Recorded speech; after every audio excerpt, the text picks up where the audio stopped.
Existe um certo ditado que diz que ou o pecado vai afastá-lo da palavra de Deus ou a palavra de Deus vai afastá-lo do pecado. Da mesma forma, também ele pode ser aplicado à oração. Para quem quer crescer em uma nova vida, em uma vida cristã, a oração é algo fundamental. Não é apenas uma conversa, não é apenas um bate-papo. Está mais para uma abertura para a intimidade. Nada pode se sustentar sem que haja de fato conhecimento íntimo de ambas as partes. Para quem já conhece Deus a partir da sua palavra, assim como fora indicado e orientado no vídeo anterior, agora deve-se aplicar esse conhecimento e reconhecê-lo na oração.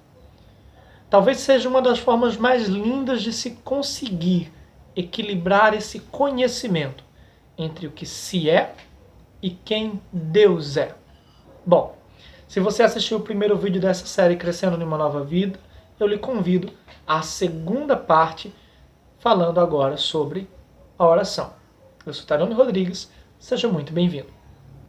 Inúmeros livros foram escritos durante toda a história falando sobre oração, inúmeros autores falam sobre isso constantemente, mensagens, pregadores, a quantidade de conteúdo é muito vasta. Aqui eu não estou apresentando a melhor maneira de se orar, porque a oração também é algo muito pessoal. A minha ideia aqui é lhe dar um direcionamento de como você pode acrescentar na sua oração. Existem livros que dizem como você deve orar, se você deve orar de joelhos, em pé, isso não é o motivo agora. Mas eu quero lhe direcionar para uma oração que de fato possa lhe ajudar a ter uma melhor intimidade para com Deus. E para isso, eu vou lhe apresentar aqui 5 passos para uma oração bem-sucedida. O primeiro passo para uma oração muito bem-sucedida é o louvor.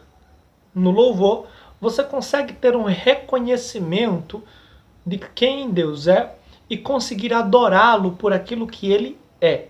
Eu não estou falando de músicas egocêntricas ou humanitárias, não estou falando disso. Estou falando de louvores, onde Deus se torna o centro da sua adoração, da sua atenção, de toda a sua vida. Louvar a Deus é um pré-requisito para todo mundo, não tem, independente de ser cristão, judeu ou qualquer outra raça. É um dever da humanidade. É por isso que o salmista vai dizer: louvai ao Senhor todos os povos da terra. O segundo passo é a confissão. A Bíblia diz em 1 João capítulo 1, versículo de número 9, que se nós confessarmos os nossos pecados, ele é fiel e justo para nos perdoar. A confissão é uma das bases que sustentam um relacionamento íntegro com Deus. Sem a confissão, sem o reconhecimento, sem a identificação de quais são os erros e de que nós precisamos buscar em Deus a ajuda necessária ou o caminho necessário para abandonar esses erros, sem reconhecê-los e sem confessá-los, não é possível ter um relacionamento com Deus que de fato é santo. Vale lembrar que nós somos seres humanos e que estamos sujeitos a pecar. O terceiro passo para uma oração bem-sucedida é a petição. E eu não estou falando apenas aqui de pedidos supérfluos, não. Estou falando aqui de petições da alma. Por exemplo, quando Ana vai ao tabernáculo do Senhor orar, ela tem um propósito específico de algo que era necessário, era fundamental para a vida dela, que era ter um filho. Eu sei que para muita gente isso pode ser pouca coisa, mas para Ana era algo extremamente importante.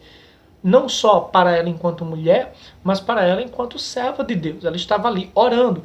E antes que qualquer pessoa diga que ela recebeu assim, só para vocês terem uma ideia, a história diz que Ana possivelmente deve ter orado por cerca de 20 anos até Samuel chegar. Então a petição não é a garantia de uma resposta imediata, mas de um processo de preparação para o recebimento daquilo que Deus tem preparado. Quarto passo para uma oração bem-sucedida: ser grato. E talvez esse pode ser incluso aqui também, poderia ser o quinto. Eu coloquei ele pelo quarto porque está aqui na lista, mas vamos lá. Filipenses capítulo 4, versículo 6, ele nos dá uma direção de como nós devemos orar e como nós devemos lidar com o processo da oração. Olha o que está escrito e vê como isso é extremamente importante. Não andeis ansiosos de coisa alguma. Em tudo, porém, sejam conhecidas diante de Deus as vossas petições pela oração e pela súplica com ações de graças. Sim, como eu disse anteriormente, na oração não há uma garantia de que o seu pedido vai ser respondido de imediato. Deus pode fazer? Pode, mas ele também pode demorar algum tempo. Demorar dentro do nosso tempo, porque Deus não é sujeito ao tempo. Mas, enfim, vocês entenderam. O que eu estou dizendo é que ser grato a Deus por aquilo que Ele já fez, por aquilo que Ele é, por aquilo que Ele está fazendo e por aquilo que Ele fará, ainda que nós ainda não estejamos enxergando isso, é um requisito de ter uma oração bem-sucedida e de fazer com que a nossa ansiedade seja suprimida pela gratidão. Quinto e último passo, confiança plena em Deus. Provérbios capítulo 16, versículo de número 3 diz: confia no Senhor as tuas obras e os teus desígnios serão estabelecidos. Ou seja, quando há uma confiança plena de que Deus ele de fato é poderoso sim para operar em nossa vida, tanto o querer quanto o efetuar, há em nós o sentimento de gratidão, a confiança necessária para acreditar em Deus que Ele fará o melhor no tempo certo.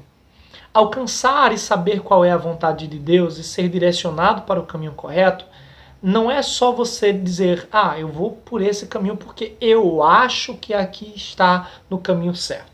Primeiro, lembre do vídeo anterior e você vai perceber que o conhecimento necessário que você precisa ter de qual é a vontade de Deus, e você só tem isso através da Bíblia, e a confiança de que a vontade de Deus será realizada, você terá através da oração. Bom, minha gente, é isso. Eu espero que vocês tenham gostado desse vídeo. Se gostaram, já sabem o que vocês têm que fazer. Curtam, comentem, compartilhem, se inscrevam no canal, marquem alguém, compartilhem nas redes sociais. Isso é muito importante, tá?